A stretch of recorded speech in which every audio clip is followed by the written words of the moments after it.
If we're talking about utopia, that would be my end goal. One where man-made barriers don't inhibit my freedom. A utopic world for me would also be one where the presence of disability is so mainstream that people are no longer surprised by or uncomfortable about it. It's okay to ask me questions and acknowledge that there might be barriers that prevent me from participating fully. But it's only by having those conversations that we open up the world to a group of people who are currently excluded from it.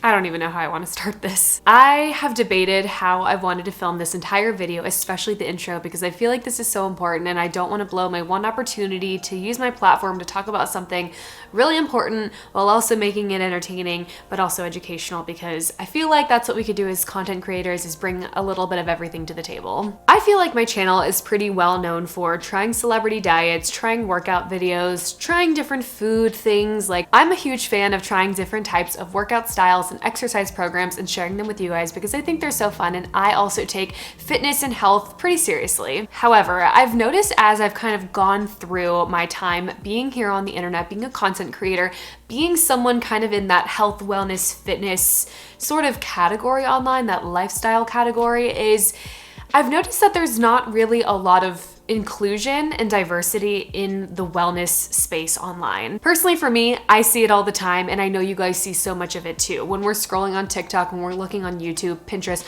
when we're looking up health or healthy aesthetic or recipes or workout videos, we kind of see a very popular trend, right? We're usually seeing very naturally thin, able-bodied people, especially white women, particularly at the top of the category. They have the perfect workout aesthetic, the cute outfits, the expensive gym membership.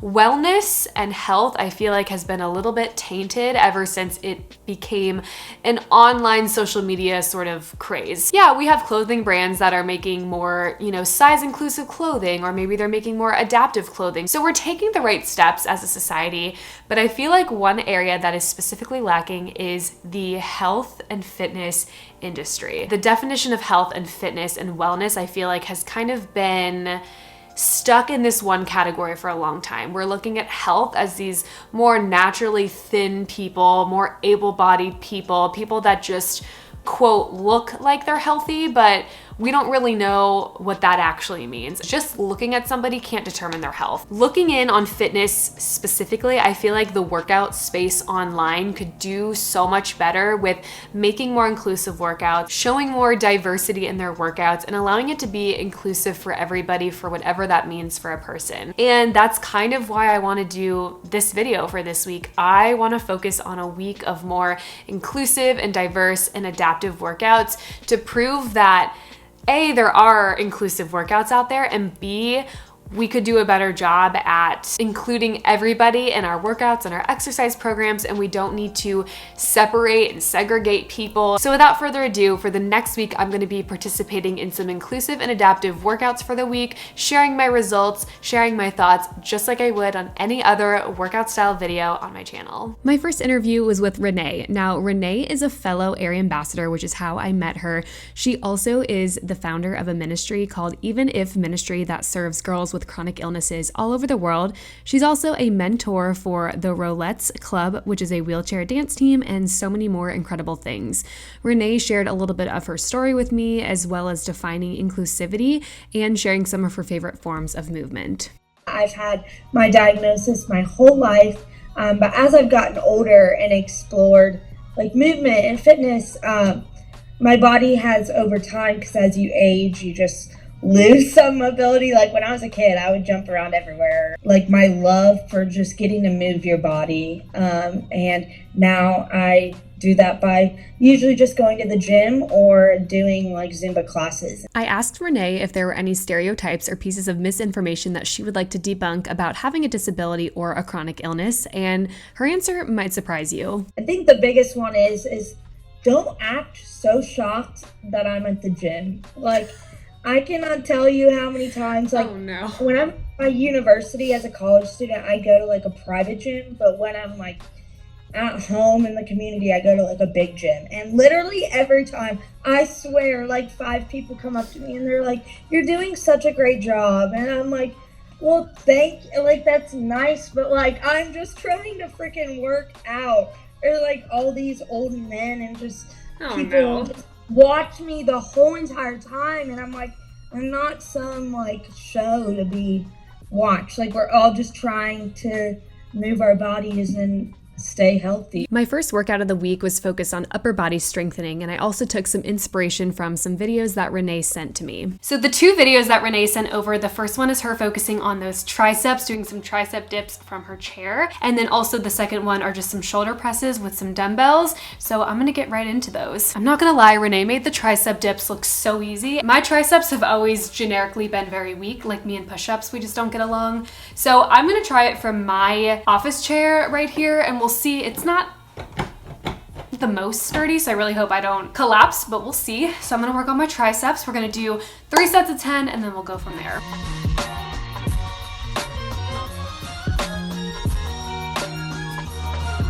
Another way to make this exercise more adaptive and inclusive is if you're able to lower yourself down to a floor, you can use a stool. For example, my bed has like a little bed frame that I can put my hands on. You can move your legs in or out if you're able to, and that can make it a little bit more challenging for you. I'm just grabbing 2 10-pound dumbbells, but you can grab whatever works best for you, and I'm gonna continue to do them in a seated position.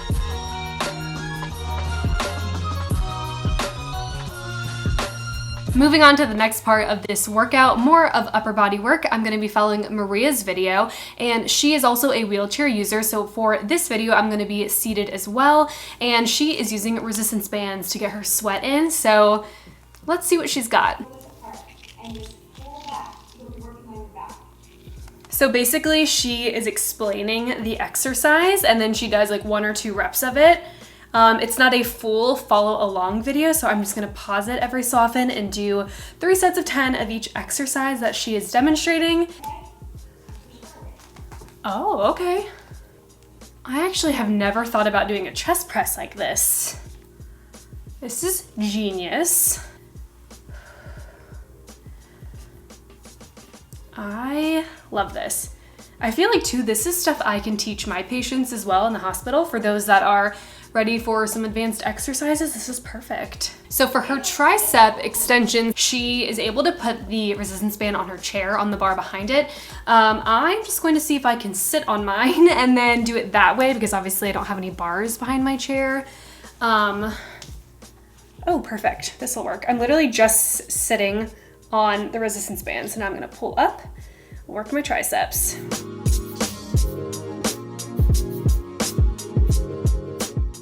Whether you do these workouts seated, standing, or even laying down, using resistance bands, dumbbells, ankle weights, so many different things, these are really effective forms of working out, and this is a great way to strength train and get your body stronger. I feel like this week is going to surprise me in more ways than one, and also teach me a whole lot about what it really means to exercise and move your body. And I think the biggest takeaway is, I feel like I say it a lot, but you don't have to be drenched in sweat doing an hour-long workout, you know, absolutely going ham in the gym for it to count. See you tomorrow for day 2.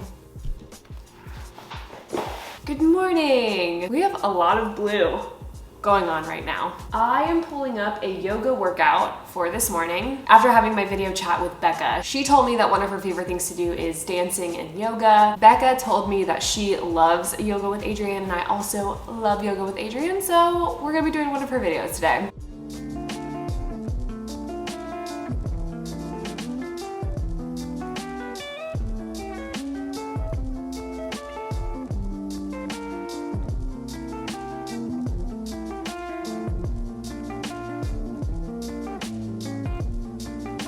During my video chat with Becca, she was able to share with me some stereotypes that she faces on a regular basis, as well as sharing with me her favorite forms of exercise. She also told me a little bit about what inclusion and diversity means to her, while also educating me on the disability community.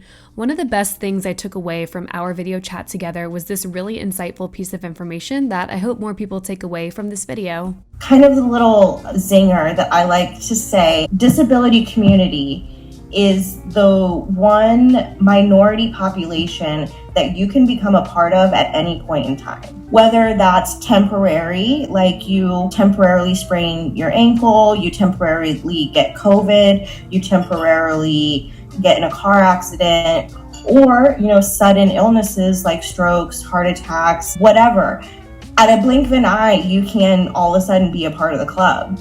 So in acting like this is another person's issue is, it's very arrogant and ignorant. Having adaptive fitness and adaptive movement accessible to the masses is so important, because you don't know how important it is until you don't have it.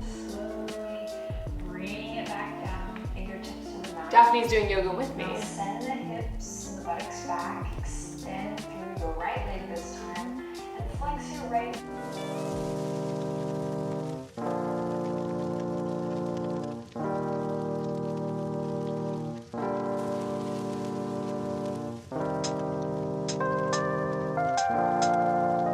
I always forget how good yoga makes me feel. It's such a lovely way to work out. So many different variations of it, which I think makes it a fairly inclusive workout. As I'm navigating through this week, I feel like I'm learning so much more than just kind of like the foundation of what I already knew. So when I've been doing those video chats with some of the girls that you're gonna see in this video, I feel like at baseline, I know maybe a little bit more than the average person on what it looks like to have inclusive and adaptive workouts, because I have a job in physical therapy.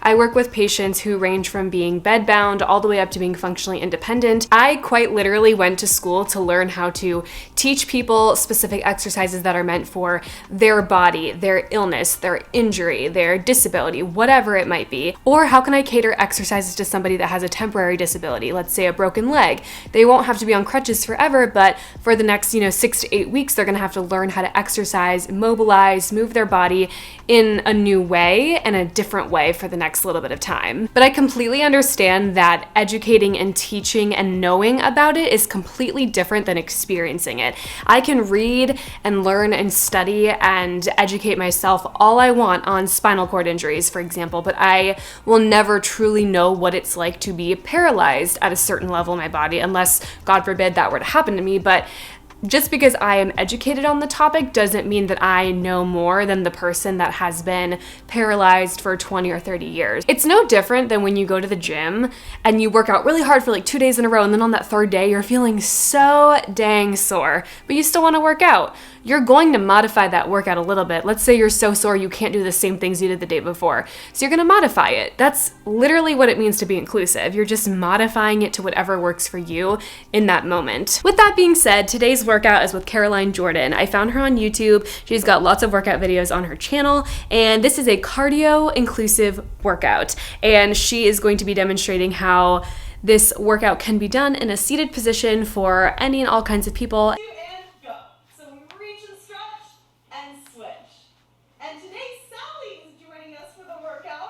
The thing with cardio is everybody always assumes it has to be a walk or a run or something that is ambulatory. But cardio is just about getting your heart racing, the blood pumping, and just making you work out really hard.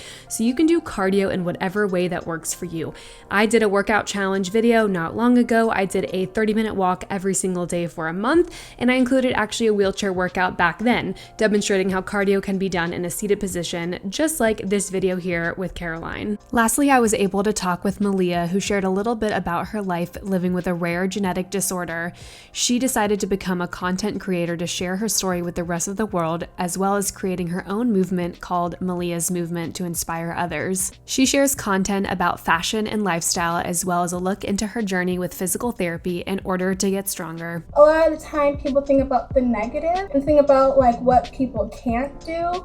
And a disability obviously affects your body and it affects the way you function, but there's still so many upsides to it, and there's still like things that we can do and can accomplish.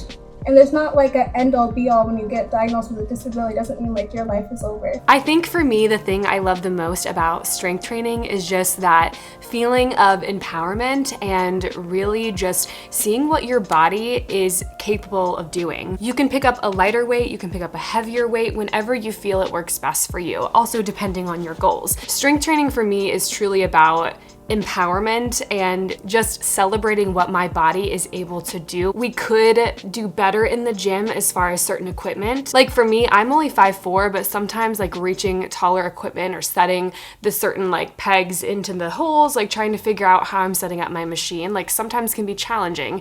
And I don't have a physical disability at this point in my life, but even my height sometimes can just be a challenge. So I can only imagine what kind of obstacles someone like a wheelchair user or someone who is much shorter or not as strong has to face when they enter the gym, just having those kinds of obstacles to face while they're just trying to work out and just strengthen their body.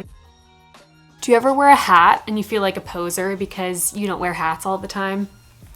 And you feel like people are gonna know you're not a hat person? That's how I feel right now. You guys know I'm a big advocate for recovery after a workout, whether that be stretching or foam rolling. In fact, I have a whole video dedicated on my channel to foam rolling. Anything to loosen you out and make you feel a little bit better after your workout. Most recently, my new favorite thing to do is use my massage gun. This is the one that I use. This is the Bob & Brad Q2 mini massage gun. It's actually the #1 most rated mini massage gun on Amazon. First of all, what I love about this massage gun is that it's mini. You can take it on the go with you. It also comes with this really nice carrying case.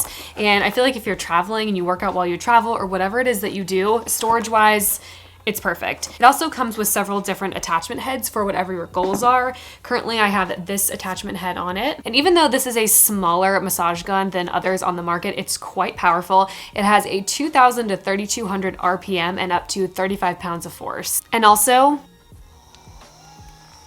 it's super quiet.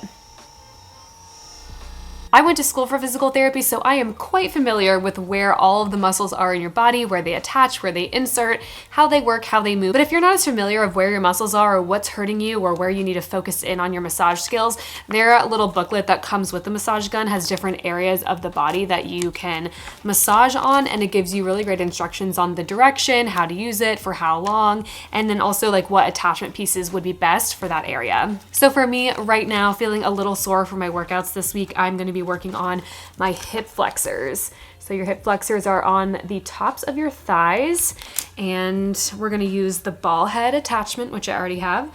We are going to sweep from A to B, so about a little bit above the knee, a little bit below my hip bones. You definitely don't want to go over any bones, only muscle, and it tells you all of the info in this little booklet here. Thank you, Bob & Brad, for sponsoring this video. If you guys are interested in your own mini massage gun, I will link it in the description below. Make sure you use the discount code and you can save it 10% off your order.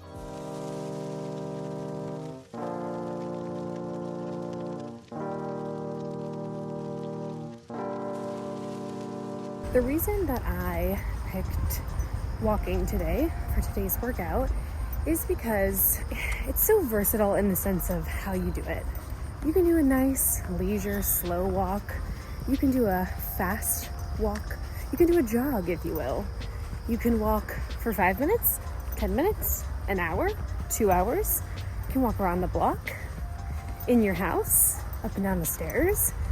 Maybe you just walk from your bedroom to the kitchen and back. And obviously, every workout ever, and the workouts that I'm doing this week, they're not going to be inclusive and possible for every single person in the world. Obviously, there are people who are physically unable to walk for whatever reason.